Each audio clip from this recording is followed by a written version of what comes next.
You just got done playing your favorite video game, which contains quite a bit of killing and blood. So what's your next move? Well, to some of the more extreme people out there, you're going to plan out some heinous and gory crime, obviously. Well, your plan is likely something more akin to get something to eat or take a nap. Since the advent of violent video games, they have been blamed for countless tragedies, mainly school shootings, done by students. I think it's important to look at the facts surrounding the myth that video games are to blame, because once you read into it, it's such a flimsy and unfounded argument. For years, I've enjoyed video games ranging from everyone to mature ratings, starting at a young age. Let me tell you, I have never once felt the urge to commit a violent crime, without not counting the occasional rage from performing badly or losing.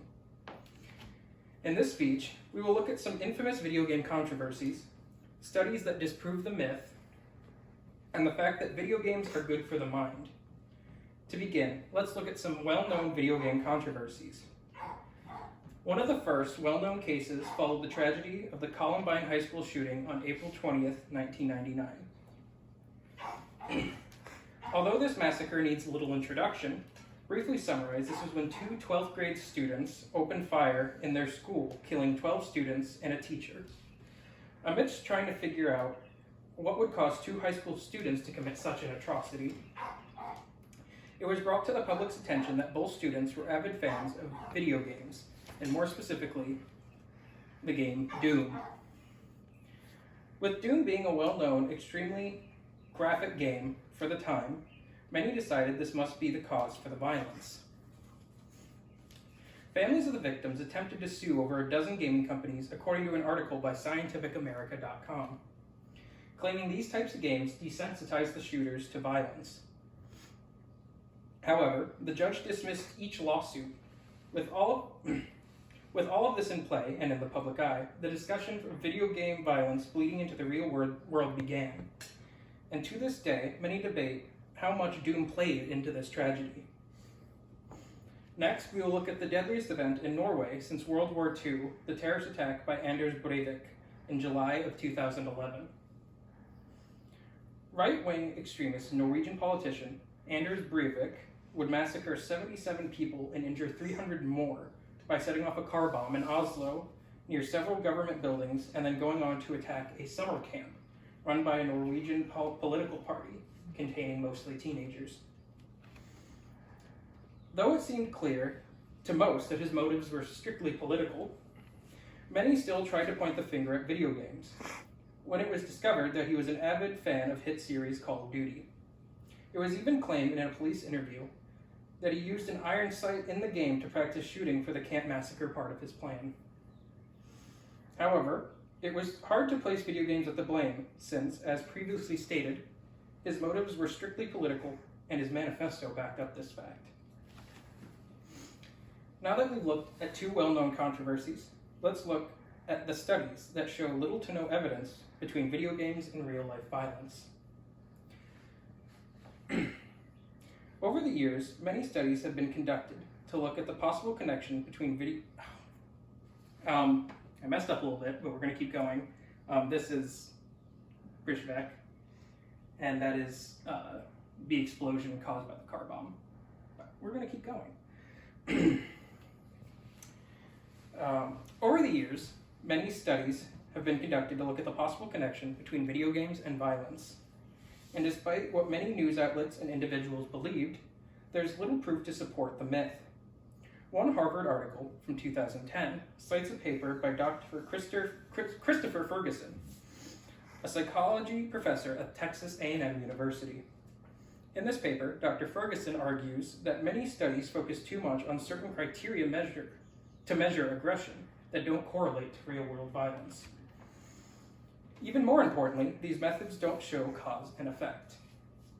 It also states that serious violent crimes among youth have been on a decline since about 1996, according to information from federal crime justice agencies, despite video games becoming more prevalent and sales skyrocketing over time.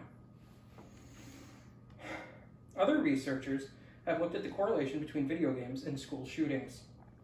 In these studies, it shows that video games can never be seen as a sole risk factor, since school shooters often show signs of anger, psychosis, and aggression prior to the shooting.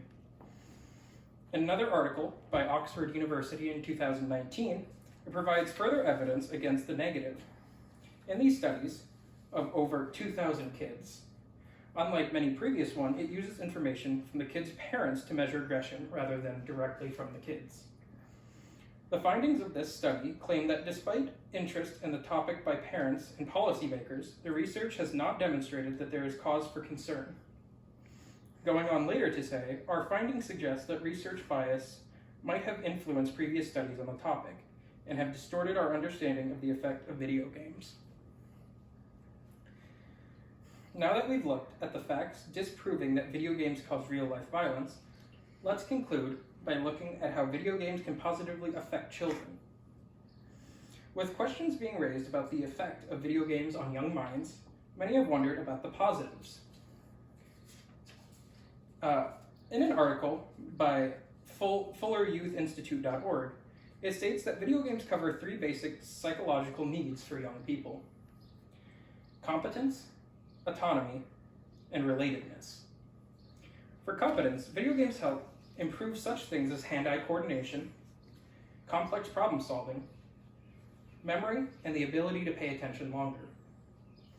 It goes on to elaborate further on problem solving, saying that games allow players to think strategically, which bleeds into the real world in real-life projects they are committed to.